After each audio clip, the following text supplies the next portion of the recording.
കുട്ടി, ഇവിടെ നമുക്കറിയാം ഈ കുരിശ് വിശുദ്ധമായി കാണുന്ന ഒന്നാണ്. അതുമായി ബന്ധപ്പെടുന്ന വിശുദ്ധ ഈ ദിവസം ചില സന്ദേശങ്ങളൊക്കെ ബിഷപ്പുമാരുടെ ഭാഗത്തുണ്ടായി. പക്ഷേ ഈ കുരിശ് വ്യാപകമായി കയ്യേറ്റത്തിന് ഉപയോഗിക്കുന്ന കുരിശ് കൃഷി എന്ന് പോലും അപഹസിക്കപ്പെടുന്ന തരത്തിൽ കാര്യങ്ങൾ എത്തിയിട്ടുണ്ട്. ഈ അവകാശങ്ങളെക്കുറിച്ച് സംസാരിക്കുമ്പോൾ ഇത്തരത്തിലുള്ള കാര്യങ്ങളെക്കുറിച്ച്, ഇത്തരം കയ്യേറ്റക്കാർക്കെതിരെ നിലപാടെടുക്കാനും അവരെ ഒറ്റപ്പെടുത്താനും അവർക്കെതിരെ സംസാരിക്കാനും കൂടി സഭകൾ തയ്യാറാകേണ്ടതുണ്ടല്ലോ. അതും വളരെ പ്രധാനപ്പെട്ടതാണല്ലോ. ആരാണ് ഇത്തരത്തിൽ ഒരു അപഹാസ്യം സൃഷ്ടിക്കുന്നത് എന്നുള്ളതും വനംവകുപ്പിനടക്കം സർക്കാർ സംവിധാനങ്ങൾക്കടക്കം കുരിശുമായി ബന്ധപ്പെട്ട് സംശയം സൃഷ്ടിക്കുന്നതെന്നടക്കമുള്ള കാര്യങ്ങളിലും ഒരു അവധാനത വേണമല്ലോ സഭകൾക്ക്. തീർച്ചയായും സഭകൾക്ക് ആ അവധാനത നല്ലതുപോലെ ഉണ്ട്. സഭകളെ സംബന്ധിച്ചിടത്തോളം ഈ കാര്യത്തിൽ യാതൊരുവിധ സംശയവുമില്ല. സഭകൾക്ക് അവർക്ക് പൂർണ്ണമായ അവകാശമുണ്ടെന്ന് ഉത്തമ ബോധ്യമുള്ള സ്ഥലങ്ങളിൽ മാത്രമാണ് കുരിശ് സ്ഥാപിക്കുന്നതും അതുമായി ബന്ധപ്പെട്ട കാര്യങ്ങൾ ചെയ്യുന്നു.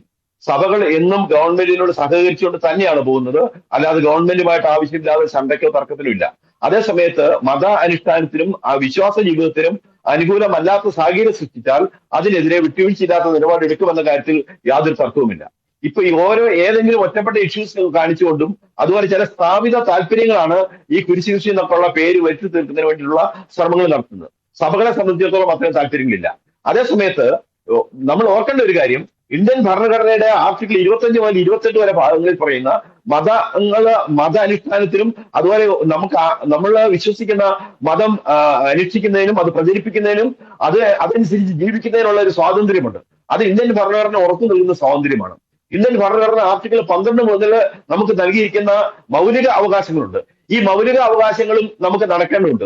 അതിൽ പെടുന്നതാണ് നമുക്ക് നമ്മുടെ സ്വത്ത് ആർജിക്കുന്നതിനും നമ്മുടെ സ്വത്ത് സംരക്ഷിക്കുന്നതിനും നമുക്കൊരു സ്ഥലത്ത് ഇന്ത്യയിൽ എവിടെയും നമുക്ക് ജീവിക്കുന്നതിനുള്ള ഒരു അവകാശം എന്ന് പറയുന്നത്. കേരളത്തെ സംബന്ധിച്ചിടത്തോളം കേരളത്തിന്റെ പല ഭാഗങ്ങളിലുമുള്ള ആളുകൾക്ക് പട്ടയമോ അതുപോലുള്ള രേഖകളോ ബന്ധപ്പെട്ട അധികൃതർ കൊടുക്കുന്നില്ല.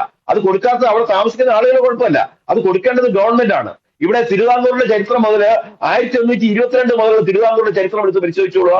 ഇനി അതിന് ഏറ്റവും നൂറ്റാണ്ടുകൾക്ക് മുമ്പ്, സഹസ്രാബ്ദങ്ങൾക്ക് മുമ്പ് സോളമന്റെ രാജധാനിയിൽ വരെ കേരളത്തിൽ നിന്നുള്ള ഏലവും കുരുമുളകും എത്തിയിരുന്നതെന്നുള്ളതിന് രേഖകളുണ്ട്. അപ്പൊ ഇവിടെ ഈ മലയോര മേഖലയിലെ ജനവാസത്തെയും മലയോര മേഖലയിലെ ചരിത്രത്തെയും ഒന്നും കാണാതെ ഏതാനും ചില ഉദ്യോഗസ്ഥന്മാർ വന്ന് അവരുടെ വ്യക്തിപരമായ താല്പര്യങ്ങളും അല്ലെങ്കിൽ മറ്റേതെങ്കിലും സ്ഥാപിത താല്പര്യങ്ങളും നേടിയെടുക്കുന്നതിന് വേണ്ടി ജനങ്ങളുടെ മേൽ നിയമം അടിച്ചേൽപ്പിക്കുകയാണ്. യഥാർത്ഥത്തിൽ ഇവിടെ വനഭൂമി ജെൻഡ ഇട്ട് തിരിച്ചിട്ടുണ്ട്. ഈ ജെൻഡയ്ക്ക് പുറത്ത് ഫോറസ്റ്റ് ഉദ്യോഗസ്ഥർ എന്താണ് കാര്യം? കേരളത്തിലെ ഫോറസ്റ്റ് നിയമത്തിൽ തന്നെ മാറ്റം വരുത്തുന്നുണ്ട്. നമുക്കറിയാവുന്ന എക്സൈസ് എന്ന് പറയുന്ന ഒരു സംവിധാനമുണ്ട് ഇവിടെ. അതുപോലെ തന്നെ ട്രാഫിക് പോലീസ് എന്ന് പറയുന്ന സംവിധാനമുണ്ട്, ട്രാഫിക് സംബന്ധമായ കുറ്റങ്ങൾക്ക് കേസെടുക്കുന്നതിന്. അതുപോലെ തന്നെ കേരള പോലീസിനകത്ത് ഈ വനവുമായി ബന്ധപ്പെട്ട കാര്യത്തിന് വനത്തിന് പുറത്തു നടക്കുന്ന കാര്യങ്ങളിൽ കേസെടുക്കുന്നതിന് വേണ്ടി സ്പെഷ്യൽ പോലീസിനെ ഏൽപ്പിക്കണം. ഈ വനംവകുപ്പ് ഉദ്യോഗസ്ഥന്മാർക്ക് നാട്ടിലേക്ക് ഇറങ്ങി ജനങ്ങളുടെ മേൽ കുതിര കയറാനുള്ള അവകാശം കൊടുക്കാനായിട്ട് പാടില്ല. അത് നിയമത്തിൽ തന്നെ അതിന് മാറ്റം വരുത്തി എങ്കിൽ മാത്രമേ ഇവിടെ ജനങ്ങൾക്ക് ജീവിക്കാനാവുകയുള്ളൂ. ജനങ്ങളുടെ ജീവന സ്വത്തിന് സംരക്ഷണം നൽകേണ്ട ഉദ്യോഗസ്ഥന്മാർ അവര് രമ്യകർമ്മങ്ങളിൽ ഇരുന്ന് അവര് ഭയങ്കര ആഘോഷിക്കുകയും അതൊക്കെയാണ് അവർ ചെയ്യുന്നത്. 7000 വനംവകുപ്പ് ഉദ്യോഗസ്ഥന്മാരുണ്ട് ഇവിടെ. പക്ഷേ ഈ കേരളത്തിന്റെ 3-1 വരുന്ന വനഭൂമി സംരക്ഷിക്കുക എന്ന കാര്യത്തിന് വേണ്ടി ഡെപ്യൂട്ടി ചെയ്തിരിക്കുന്നത് 3000-3500 ഉദ്യോഗസ്ഥന്മാരേ ഉള്ളൂ. ബാക്കിയുള്ളവർക്കൊക്കെ വേറെ പണികളാണ്. അപ്പൊ ഇത്രയും വലിയ ഒരു ഏരിയ വനത്തെ സംരക്ഷിക്കുവാൻ ഇത്രയും ചെറിയൊരു ഫോറസ്റ്റുകാർക്ക് പറ്റില്ല. അതിന് പകരം അവർ ചെയ്യുന്നത് എന്താണ്? ജനങ്ങളുടെ മേൽ കുതിര കയറുകയും ജനങ്ങളെ ഏതെങ്കിലും തരത്തിൽ ആക്രമിക്കുന്നതിനും അവരെ ഇല്ലായ്മ ചെയ്യുന്നതിനും പറ്റുന്ന നിയമങ്ങൾ ഉള്ളിലേക്കും ചെയ്യാണ്. എന്നിട്ട് കുരിശ് കൃഷി എന്നൊക്കെ പറഞ്ഞ് ആക്ഷേപിച്ചാൽ അതൊന്നും ഒരു സ്ഥലത്തും ചെലവാകുന്ന കാര്യങ്ങളല്ല. ഇവിടെ സഭയെ സംബന്ധിച്ചിടത്തോളം, പ്രത്യേകിച്ച് കത്തോലിക്ക സഭയെ സംബന്ധിച്ചിടത്തോളം അങ്ങനെ കുരിശ് കൃഷി എന്നുള്ള സമീപനമൊന്നുമില്ല. അതേസമയത്ത് കത്തോലിക്ക കോൺഗ്രസിനെ സംബന്ധിച്ചിടത്തോളം കത്തോലിക്ക വിശ്വാസത്തെ നിലനിർത്തുന്നതിന് ആവശ്യമായ അനുബന്ധ സാഹചര്യം ഒരുക്കാൻ ഞങ്ങൾ പ്രതിജ്ഞാബദ്ധരാണ്. ഞങ്ങളത് ചെയ്യും.